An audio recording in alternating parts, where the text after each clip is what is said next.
Bonjour Éric Pichet.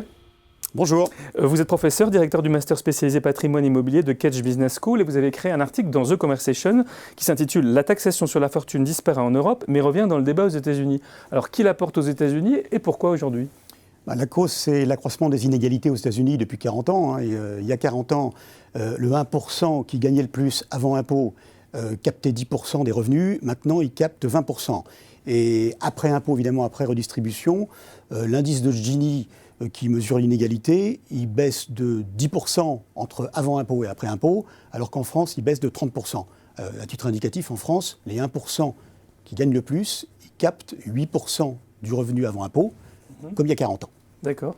Donc il y a eu un accroissement énorme des inégalités. Les démocrates, du coup, proposent plusieurs mesures fiscales pour y remédier. Alors quelles sont les principales caractéristiques ? Est-ce que ça ressemble justement à l'imposition sur la fortune qu'on a connue en Europe et notamment en France avec l'ISF ? Alors il y a 3 pistes qui sont proposées par la gauche du Parti démocrate quand même, à savoir une augmentation de l'impôt sur le revenu, qui est déjà élevé aux États-Unis, contrairement à ce qu'on croit. Il y a des États, parce que c'est un système assez compliqué, il y a les communes, les États et puis l'État fédéral. Des États où il n'y a pas d'impôt sur le revenu, comme la Floride par exemple, ou le Texas, mais globalement, la tranche marginale est de 49%. Donc l'idée, ça serait de passer à 70%, mais au-delà de 10 millions de dollars. Vous voyez de revenus annuels. De revenus annuels, ouais, c'est-à-dire ça fait 16 000 foyers, je crois, à peu près. Bon.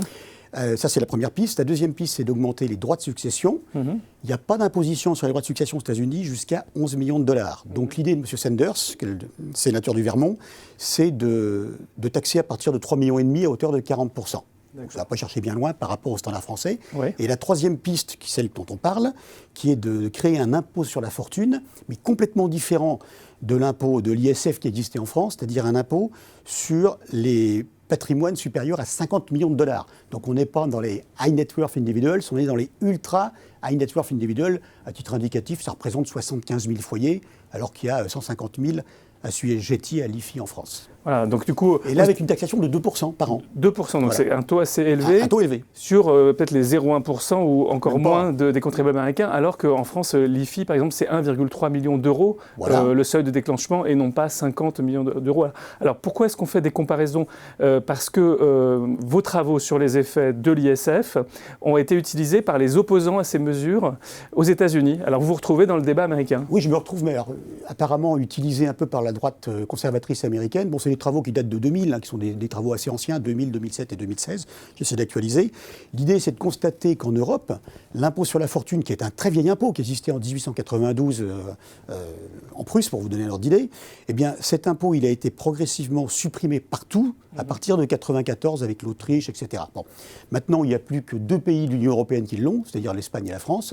Et au moment où on supprime cet impôt en Europe, ce qui est amusant, c'est qu'on essaye de recréer un impôt qui est quand même très différent, qui a le même nom, mais qui est très différent, aux États-Unis. Alors pourquoi mes travaux ont été utilisés ? Parce que je démontrais que l'impôt, l'ISF, quand on l'ajoute à l'ensemble de la taxation du capital, on arrive à un phénomène qui pousse les gens à s'expatrier, parce qu'ils payent trop d'impôts finalement, plus que de revenus.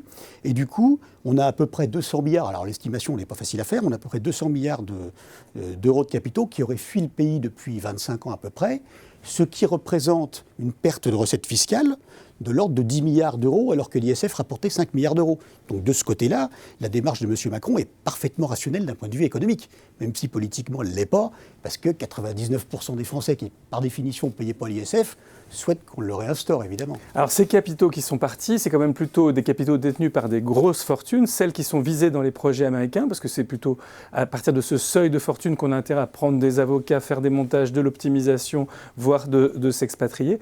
Est-ce que ça risque pas d'être la même chose pour les projets des démocrates américains, c'est-à-dire qu'ils ne vont pas arriver à taxer les milliardaires, on taxe plus facilement les millionnaires que les milliardaires? Oui, ce qui risque d'arriver, parce qu'évidemment les fortunes sont très mobiles maintenant, c'est qu'un certain nombre de milliardaires vont abandonner la nationalité américaine et quitter le pays, parce que je vous rappelle qu'aux États-Unis, même si vous quittez le pays, vous êtes quand même taxable aux États-Unis tant que vous avez la nationalité américaine.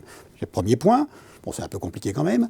Et le deuxième point, c'est qu'effectivement, ils vont nécessairement payer des avocats fiscalistes à 1 000 $ de l'heure pour essayer de trouver les niches fiscales qui sont inévitables, il y en a forcément, pour réduire l'imposition. Donc dans tous les cas, ça rapportera moins que ce que les démocrates attendent. Eh bien, merci beaucoup Éric Pichet pour votre éclairage sur ces questions de taxation des très grandes fortunes.